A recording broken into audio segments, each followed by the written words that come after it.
Hello, my name is Polednik, and my topic of research for Project 3 is LGBTQ rights in San Francisco, specifically how certain San Franciscan stakeholders on these issues are working to solve these problems and help individuals within the community. There are a wide variety of issues that are affecting different members of the LGBTQ community in numerous ways. In this video, we will explore those issues as well as the many efforts being made to address them.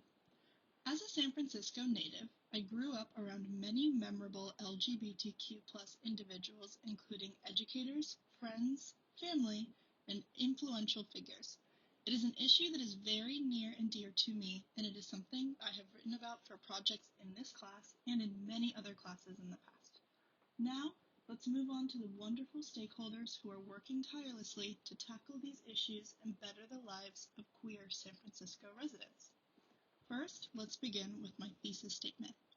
My thesis reads, although the city remains a safe haven for LGBTQ people, the fight to maintain queer community and well-being remains.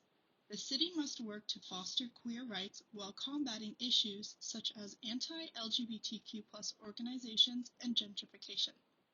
Stakeholders, such as individual LGBTQ activists and San Francisco LGBTQ news sources, are fighting to preserve the city's LGBTQ culture through spreading awareness, raising money, and passing legislation. Though the queer community of San Francisco may have its struggles and setbacks, they're extremely resilient and are excellent at taking action and banding together for the greater good, as my claims will prove. To start off, my first claim addresses the issues that queer youth deal with in San Francisco. Growing up in San Francisco, it may appear to some that bullying and discrimination in youth groups might be less common due to San Francisco's acceptance of the LGBTQ community. While this is indeed true in some ways, bullying is also quite prevalent in schools due to larger capacity of public gay youth. My first claim reads, the negative stereotyping of LGBTQ adolescents has led them to feel ostracized, even within spaces meant to be safe for them, an issue that is greatly increased by fault lines such as bullying in school and anti-LGBTQ hate speech. Being young and queer automatically has a negative connotation that queer youth today are still working to undo. This is absolutely true, and there are plenty of real first-person documentations of this from victims of this LGBTQ bullying. The Beyond Bullying Project is an anti-LGBTQ bullying initiative founded in San Francisco in 2013, seeking to highlight the effects of bullying and showcase the voices and stories of its victims. An anonymous Ecuadorian 10th grader from West High School was one of these stories. The victim states, I'm from Ecuador. When I came out as a gay boy, I remember when a group of boys pushed me down when I was going to my chemistry class. No one helped me that time. This proves that homophobia can also combine with racism to ostracize students, especially students who have a disability or a language barrier. In addition, observe this data from a survey conducted in 2020 by MD Edge Pediatrics. The statistics show that nearly 70% of youth who have committed suicide within the ages 10 to 13 were LGBTQ identifying youth.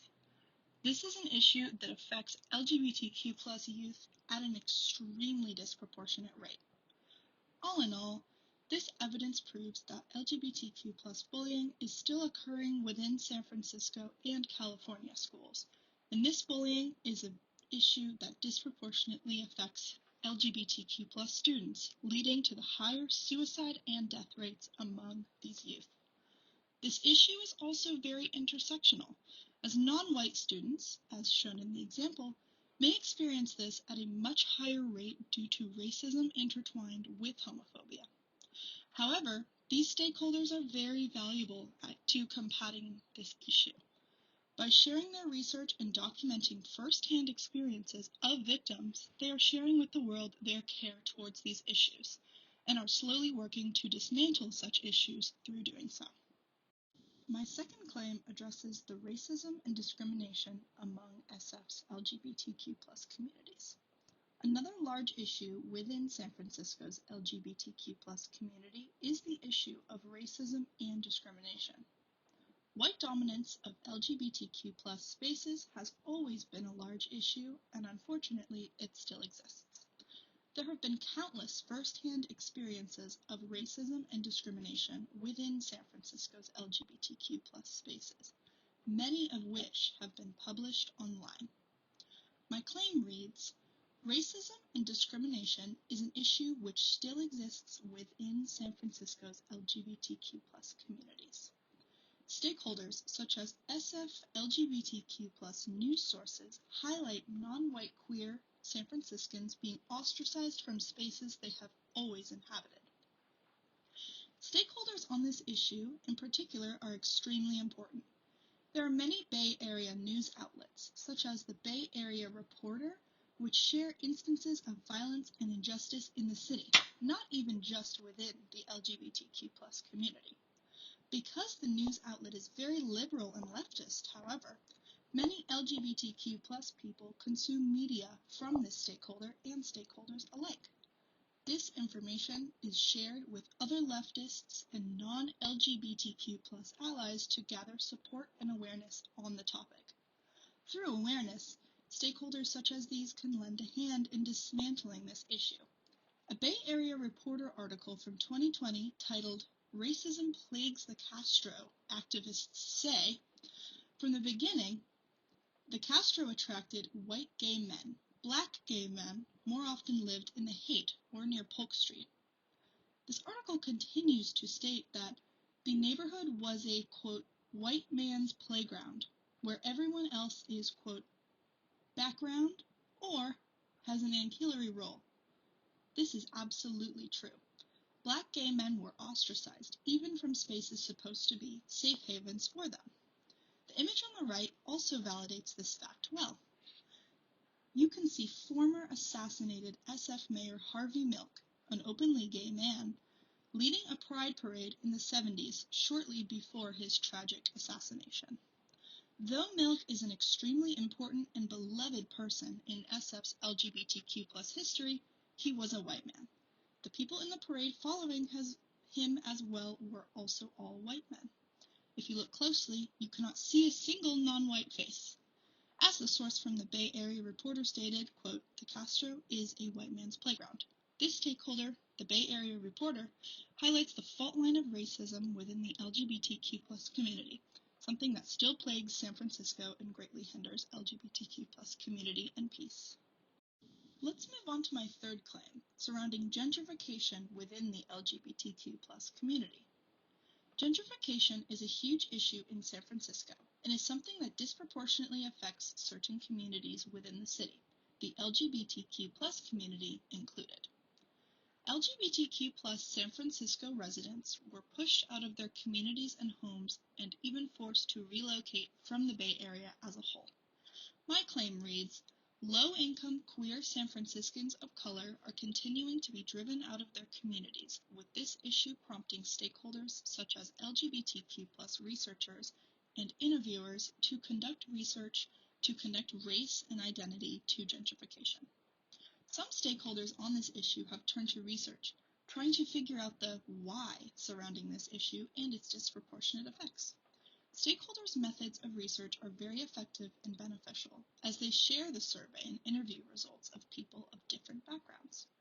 One survey in particular, conducted by SPSSI in 2020, concluded that between 2000 and 2015, the number of low-income residents declined by 18%, and the number of moderate-income residents declined by 12%, while high-income residents increased by 27%. Black and/or Latinx, as well as households whose primary earners are women and/or transgender, have been increasingly priced out of San Francisco neighborhoods. These study results prove that issues of gentrification in San Francisco disproportionately affect LGBTQ San Franciscans. Transgender San Franciscans are being priced out of San Francisco, especially as gender-affirming healthcare becomes more and more out of reach, and the cost of living rises, and these residents lose their housing and get forcefully pushed out. The image on the right from Bay Area Reporter in 2018 shows drag performers on Polk Street outside of LGBTQ nightclubs in the 1960s. Polk Street used to be a vibrant and bustling spot for LGBTQ plus nightlife, but has since closed the doors of all of its LGBTQ plus clubs, hotels, and bars. The people in the images are depicted wearing vibrant attire with smiles on their faces, standing outside of popular nightclubs Club Dory and Jackson's. Due to gentrification, LGBTQ plus people have a much harder time finding community in once culturally rich neighborhoods. In conclusion, the issue of disproportionate gentrification of San Francisco's BIPOC and LGBTQ plus communities highlights the hierarchy of SF communities and drastic effects of gentrification on SF's residents. Now, let's move on to my fourth claim, surrounding transgender discrimination. As mentioned in Claim 3, transgender individuals in particular face extreme discrimination in all facets of life, despite living in San Francisco. Employers discriminate against transgender people when hiring, landlords discriminate when renting, and businesses discriminate against transgender customers. My fourth claim reads, transgender individuals are experiencing discrimination on the street and in the workplace, with landlords refusing to lease to transgender tenants and companies discriminating against transgender employees. Stakeholders such as Mayor London Breed have worked to pass legislation in protection of this issue. London Breed, though she has had her flaws as a mayor, is an important and relevant stakeholder within LGBTQ rights in the city. London Breed has observed the discrimination that transgender San Franciscans face and has responded with new legislation in support of her alliance with the transgender community. Amy Larson of San Francisco's Cron 4 states that the Guaranteed Income for Trans People program will provide low-income transgender San Franciscans with $12,000 each month for up to 18 months to help address financial insecurity within trans communities. This is a huge milestone for transgender communities in San Francisco. Especially after the COVID pandemic, many transgender communities were left disproportionately affected, with large amounts of trans individuals left jobless. This $1,200 per month for qualifying trans residents has the potential to greatly assist with rent, food, and healthcare. On the right here, you can see a similar action taken to prevent transgender discrimination. #HireTrans is a bill to institute mandatory gender education and awareness in the workplace. The bill also works to destigmatize transgender employees, who face mockery, discrimination, and blatant transphobia from cisgender colleagues. In conclusion, the issue of transphobic discrimination has greatly impacted SF's transgender communities for decades. Stakeholders such as SF's Mayor London Breed and other people in power are working actively against this. It is extremely important that stakeholders in positions of power use their power to better assist targeted communities. Next, let's move on to my fifth claim, surrounding exclusion in schools. Though this issue has improved immensely over the last few decades, LGBTQ+ youth have always experienced exclusion in schools, particularly within the topics of sexual education and health. My fifth claim reads, queer youth in San Francisco are still experiencing feeling socially outcasted in class, largely due to the lack of inclusion surrounding LGBTQ+ sex education. To combat this, stakeholders with interests in LGBTQ+ youth are working to support LGBTQ+ kids and undo the heteronormativity that has taken hold of health education. This is something I can personally relate to, as I left sex education class in 9th grade full of questions. I wondered how this pertained to me, and many kids such as myself turned to the internet for support. Stakeholder Equality California, an LGBTQ+ news source, believes that there is still much work to be done on this issue. Rick Zieber, a writer for Equality California, states that LGBTQ+ people and our families have been absent for too long from sex ed materials available to students, leaving our youth feeling invisible and stigmatized. This is absolutely true. Zieber adds, This is about empowering all young men and women, whatever their orientation or gender, to make the healthiest decisions possible. By affirmatively recognizing that people have different sexual orientations and teaching pupils about gender identity, LGBTQ youth will be safer in schools. Destigmatizing LGBTQ youth as well as the sexual experiences that they possess will greatly contribute to their safety. Non-LGBTQ plus youth will possess higher awareness and understanding of these issues as well, which may contribute to respect and destigmatization of their LGBTQ plus peers. The source on the right here confirms this and states that 4% of LGBTQ plus youth in middle school and high school report having any positive discussion of LGBTQ plus people or issues in their health classes. This 4% is alarming. The only conversations surrounding the LGBTQ plus community within health class settings are warnings for HIV and AIDS, as well as other health concerns, promoting fear and stigma within all students, regardless of identity. These curricula must be improved. Through improving and diversifying school sex education curricula, LGBTQ plus stakeholders will improve the fault line of LGBTQ plus exclusion and social isolation in schools, in turn improving the school experience of all LGBTQ plus students.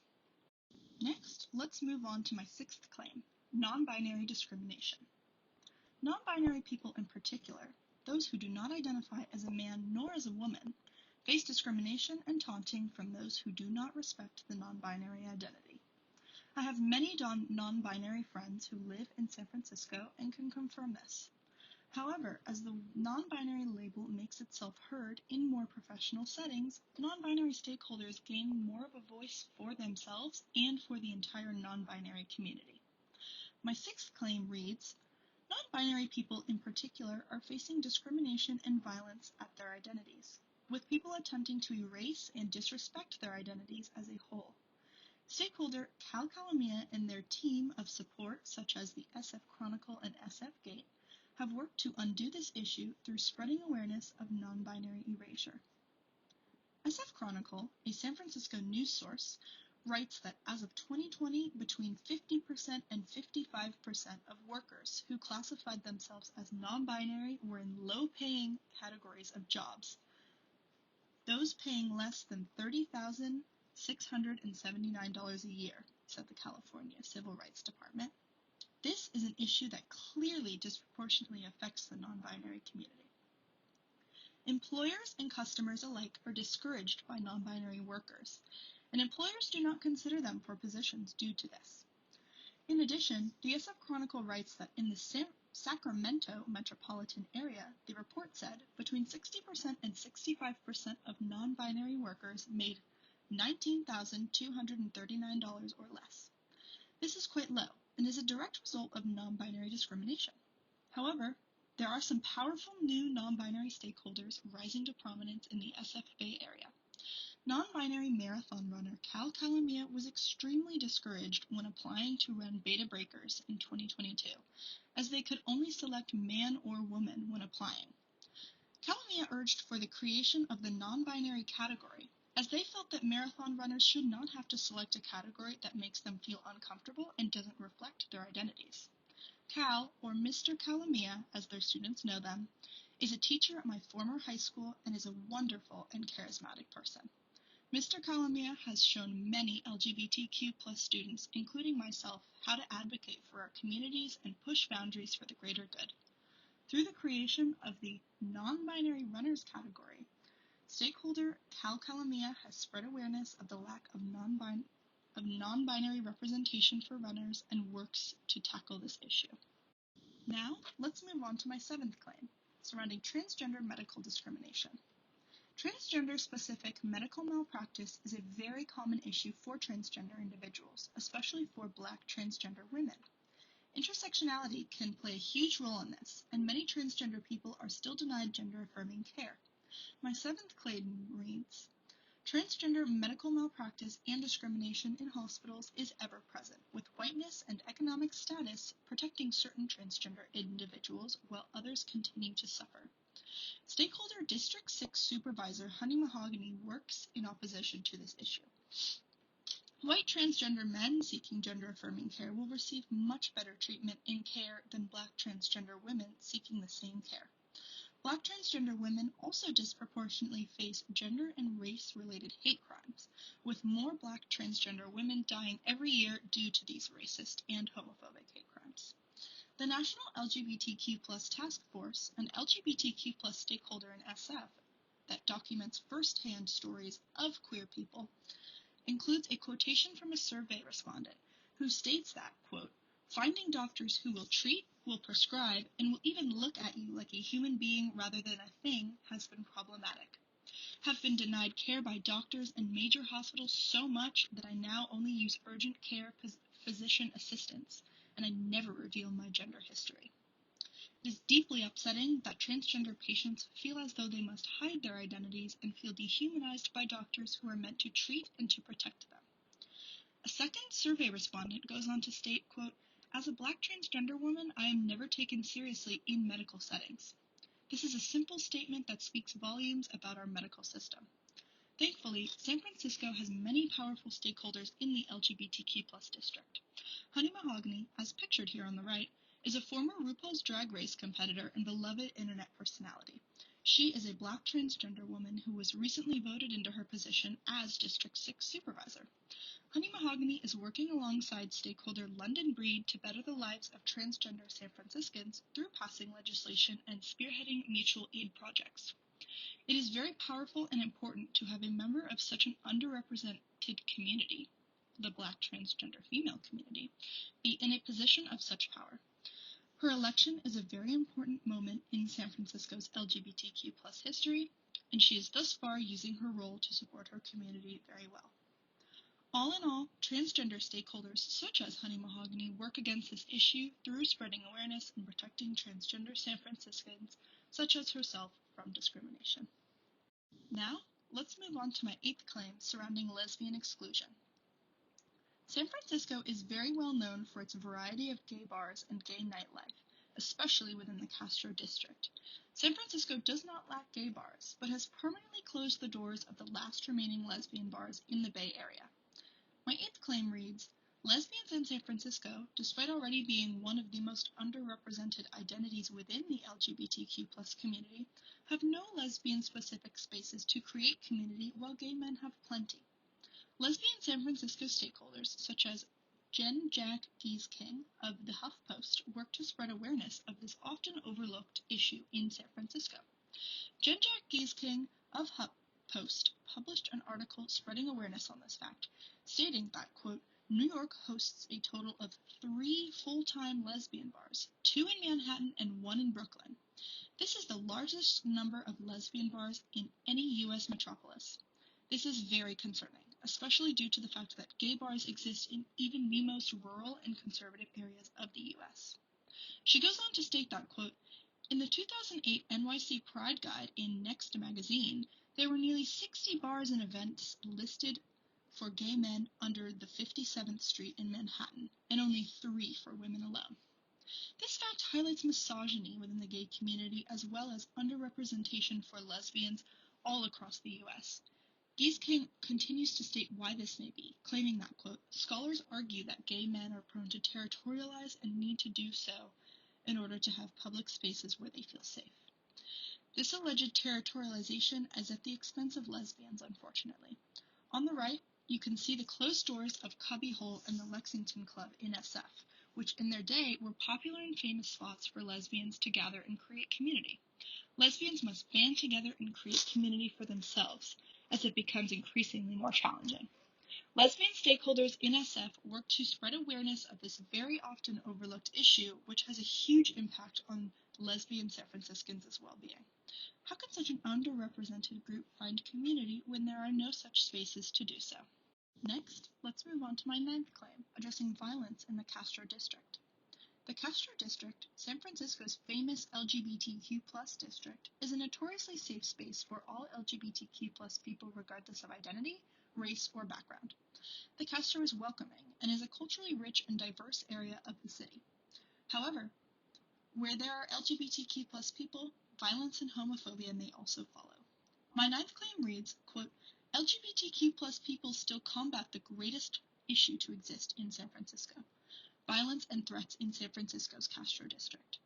The city's gay district, where LGBTQ plus people have always found community, has also possessed violence, and this is still being addressed by many LGBTQ plus historian stakeholders in the city. Stakeholders such as Mayor London Breed and District 6 Supervisor Honey Mahogany hold positions of power, and use that power to directly initiate great change in the city. For those who do not possess that same level of power, spreading awareness and garnering support is a great way for stakeholders to voice their opinions and get involved in issues within their communities. SF Gate wrote an article in 2020 addressing the 1973 Halloween night murders in the Castro district.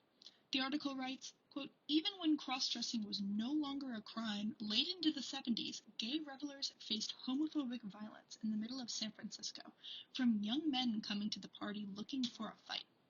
At one point, a celebrant tossed a tear gas container into the crowd, creating a brief panic as people struggled to flee the stinging cloud. Dozens of people were injured and many were also killed." The source goes on to state that, quote, "A gay waiter was stabbed to death after being targeted that night. He was found in his apartment still wearing the ball gown he had worn to the party." That night, 9 LGBTQ plus San Franciscans were murdered in the Castro district on Halloween 1973. LGBTQ plus targeted crimes are still regularly occurring in SF's Castro district, however this is on a much smaller scale. Nonetheless, this is extremely tragic, and is happening still to this day.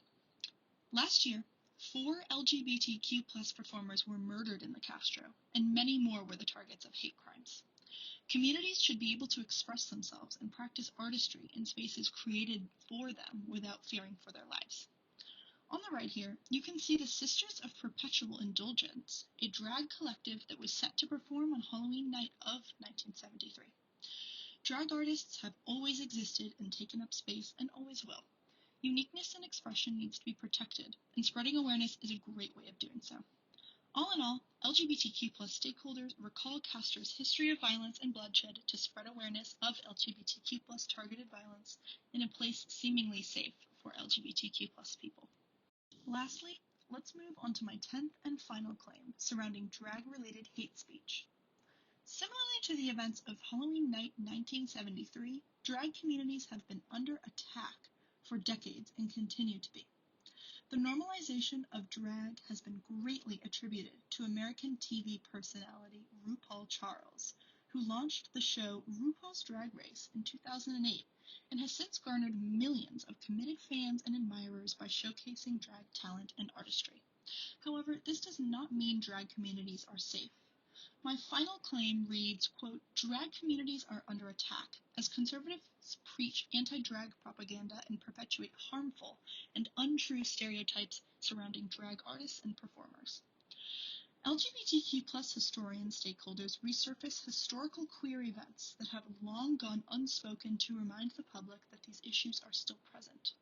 The Compton's cafeteria riot was an incident that I had not heard of in relation to SF's LGBTQ plus history.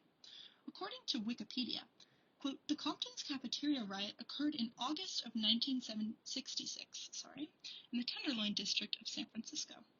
The riot was a response to the violent and constant police harassment of drag queens as well as trans people, particularly transgender women. The incident was one of the first LGBT-related riots in the United States history, preceding the more famous 1969 Stonewall riots in New York City. It marked the beginning of transgender activism in San Francisco. Jean Compton's was a restaurant famously attended by many drag performers after their performances, and was considered a place to connect with the community over food.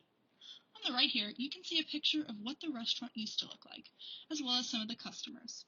These performers are completely decked out in wigs, feathers, false eyelashes, and extravagant jewelry.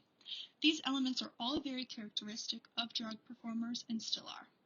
During the incident, drag queens as well as LGBTQ plus customers threw their food and harassed police officers in protest of the physical harassment, assault, and overall unjustly treatment of members of their community. Compton's was under tight police surveillance, and people were scapegoated for issues they had no involvement in. Drag performers must be protected, as their bravery and sense of community has remained in San Francisco for decades and is a treasure to the city. All in all, stakeholders such as LGBTQ plus historians contributing to Wikipedia work to undo LGBTQ plus issues by spreading awareness of past issues to remind the public that these issues are still present in LGBTQ plus life today. Thank you so much for watching my video. I hope you've learned something new about San Francisco's rich LGBTQ plus history as well as issues within it. San Francisco's rich and diverse LGBTQ plus community is one of the main elements that makes the city so truly unique and special. It is something I believe that nowhere else in the world possesses, and it is truly amazing. Thank you so much. Take care.